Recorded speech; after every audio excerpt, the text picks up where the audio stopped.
14장. 또 내가 보니 어린 양이 시온산에 서 있었습니다. 그 어린 양과 함께 14만 4천 명이 서 있었는데 그들의 이마에는 어린 양의 이름과 그의 아버지의 이름이 적혀 있었습니다. 그리고 나는 많은 물이 흐르는 소리와도 같고 그 천둥 소리와도 같은 음성이 하늘에서 올려오는 것을 들었습니다. 내가 들은 음성은 검은 고를 타고 있는 사람들의 노랫가락과 같았습니다. 그들은 보좌와 내 생물과 그 장로들 앞에서 새 노래를 부르고 있었습니다. 땅에서 구원을 받은 14만 4천 명밖에는 아무도 그 노래를 배울 수 없었습니다. 그들은 여자들과 더불어 몸을 더럽힌 일이 없는 정절을 지킨 사람들입니다.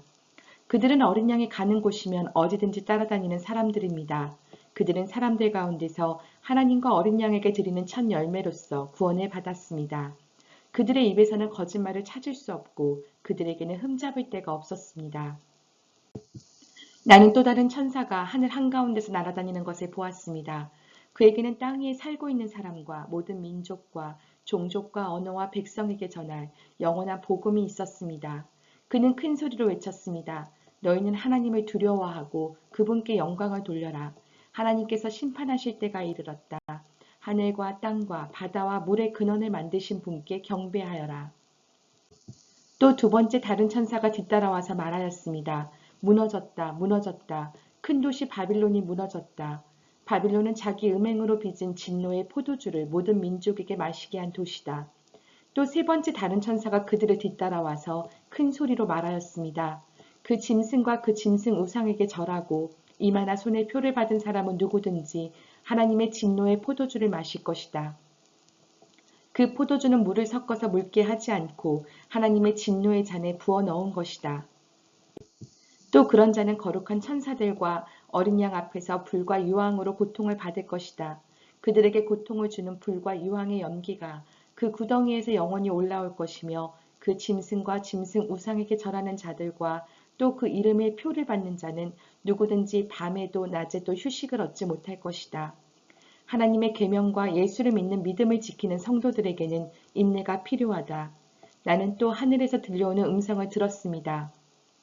기록하여라. 이제부터 주님 안에서 죽는 사람들은 복이 있다. 그러자 성령께서 말씀하셨습니다. 그렇다. 그들은 수고를 그치고 쉬게 될 것이다. 그들의 행한 일이 그들을 따라다니기 때문이다. 또 내가 보니 흰 구름이 있고 그 구름 위에는 인자 같은 분이 앉아 있었습니다.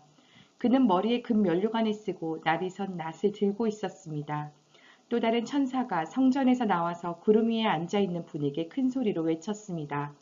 낫을 대어 거두어 들이십시오. 땅에 있는 곡식이 무르익어서 거두어 들일 때가 되었습니다. 그러자 구름 위에 앉은 분이 낫을 땅에 휘둘러서 땅에 있는 곡식을 거두어 들였습니다. 또 다른 천사가 하늘에 있는 성전에서 나왔는데 그도 역시 날이 선 낫을 가지고 있었습니다. 또 다른 천사가 제단으로부터 나왔습니다. 그는 불을 지배하는 권세를 가진 천사였습니다. 날이 선 낫을 들고 있는 천사에게 큰 소리로 말하였습니다. 날이 선 그 낫을 대어 땅에 있는 포도나무에서 포도송이를 거두십시오. 포도가 다 익었습니다. 그래서 그 천사가 낫을 땅에 휘둘러 땅에 포도를 거두어서 하나님의 진노의 큰 포도주를 만드는 술틀에다가 던졌습니다. 술틀은 성 밖에 있었는데 그것을 밟아 누르니 거기에서 피가 흘러나왔습니다. 그 피가 말굴레의 높이까지 닿고 거의 1600 스타디온이나 퍼져나갔습니다.